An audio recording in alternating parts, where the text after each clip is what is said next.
far as we're concerned, our analysis of the digital portion of this document is finished.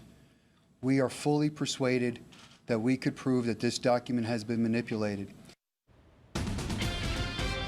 New developments tonight surrounding Sheriff Joe Arpaio's investigation into President Obama's birth certificate. Arpaio announcing he believes the certificate is a fraud and says he has the evidence to back it up. But does that evidence really prove anything? And what happens now? Fox 10 has team coverage of today's announcement. Miriam Garcia looked into the politics of what went on today. But we start with Andrew Hasman, who was at that news conference and joins us live with more on what was revealed today. What was it, Andrew?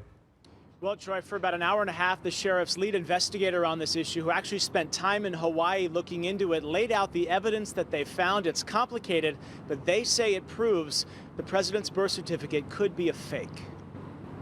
Investigators point to a couple of items on the birth certificate released by the White House that they say raises questions. The numbering at the top of the birth certificate is supposed to be assigned based on the time and date of birth, but they say the numbers appear to be out of sequence. There's also a number handwritten on some of the boxes on the birth certificate. The number 9 appears, which back in the 60s meant that the information wasn't provided. Yet there is information on the copy the White House released. You can't have a document coded like other documents, double-checked, and have a code that says 9 not stated, and have a piece of information sitting in the box. That just can't happen. Posse investigator Mike Zullo even tracked down the woman whose signature appears at the bottom of the certificate. She's now 95 and told him mistakes didn't happen on her watch. Every document surrounding this one individual is plagued with problems. They're all plagued with problems. Zullo also points out that Hawaiian laws back in the 60s regarding birth certificates were not very strict. When you start something like this and the evidence starts to take you in a direction, all of a sudden, what sounds like a conspiracy may not be a conspiracy at all. There's evidence to substantiate this. The sheriff has come under fire by critics for taking up the birther issue, and today he again defended himself. You're trying to go after the messenger. This is an official investigation, official zeroing in on possible fraud of government documents. That's all, and it continues to be that. So what happens now? Well, the sheriff says his part of this investigation is pretty much done. There's nowhere else for him to take this issue. He hopes a higher power steps in, but given the political mood and the issues that this whole birther argument brings up, that probably isn't likely. Reporting live, I'm Andrew Hasman, Fox 10 News. When the PDF file containing what we're told is a certified copy of Barack Obama's long-form birth certificate was released, many were curious as to the meaning of the strange pencil markings found throughout the document. It's now known that these markings indicate a document has been coded for vital statistics recording purposes. Though states were paid only pennies per document by the federal government for their work, the task was well worth the effort, as federal funding was and still is tied to population. In order to decipher these codes, the Cold Case Posse obtained information from the 1961 Vital Statistics Instructions Manual for Births. Please note that the number 9 was the code used to indicate that an answer to a particular question was not stated. This puts some of the information on the certified copy of Barack Obama's long-form birth certificate in conflict with the written code. Or perhaps stated another way, the document is essentially in conflict with itself in 2 places. We call your attention to boxes 9 and 12B. Both of these boxes have been coded with a number 9, meaning that the information was not provided by the applicant. If the applicant didn't provide the information, why did these boxes have information in them? Based on the coding on Barack Obama's long-form birth certificate, it should have looked like this, but it does not.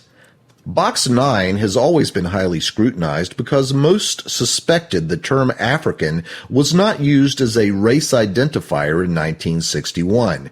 They were correct. It was in fact not used by the federal government until 1989. Some might ask if the clerk coding this document simply made a mistake in boxes 9 and 12B. It should be pointed out that it was the policy of the Hawaiian Department of Health to have coding reviewed by a second deputy clerk. The odds of a mistake are therefore greatly reduced. A review of the coding indicates that all other codes on Barack Obama's long-form birth certificate that are legible correspond perfectly to the codes listed in the 1961 manual. The codes listed in the manual also correspond perfectly to the coding on the Nordyke twins' long-form birth certificates. We are therefore confident that the codes used on Barack Obama's 1961 long-form birth certificate were taken from this manual. So, in addition to the electronic evidence that the document has been tampered with, we now have supporting evidence provided by the vital statistics codes found directly on the document.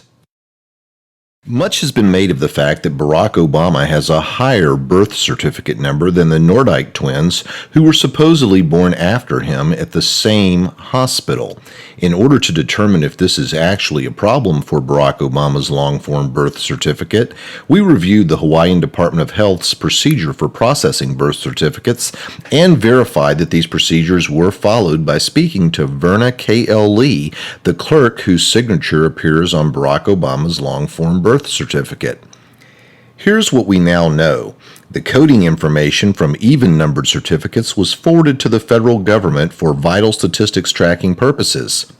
If the certificates from the entire state of Hawaii had been lumped together and then sorted chronologically, there would have existed the statistical chance that outlying areas would have not been represented properly.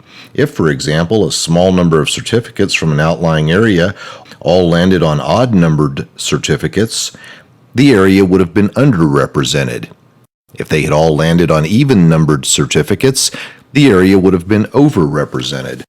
In order to ensure proper representation, birth certificates were numbered at the central office at the end of the month after being sorted first geographically and then chronologically. Please note that birth certificates were never sorted alphabetically. If Barack Obama had been born at the Kapiolani Medical Center, he would have been processed in the same batch as the Nordyke twins, Gretchen and Susan. Given the fact that Obama was born before the Nordyke twins, he would have been assigned a lower number than the twins. This proves that Barack Obama could not have been born at the Kapiolani Medical Center as reported. The numbering on his certificate is more consistent with a birth certificate that had been turned in from one of the outlying areas. One final point regarding the newspaper birth announcements in the two local Hawaiian papers: these are very inaccurate sources of information. Single-parent births were not listed. Some announcements appeared in one paper and not the other, and sometimes when a paper was low on available print space, a few of the announcements were not listed at all. Therefore, these newspaper announcements cannot be relied upon to make any type of sense of the birth certificate numbering process.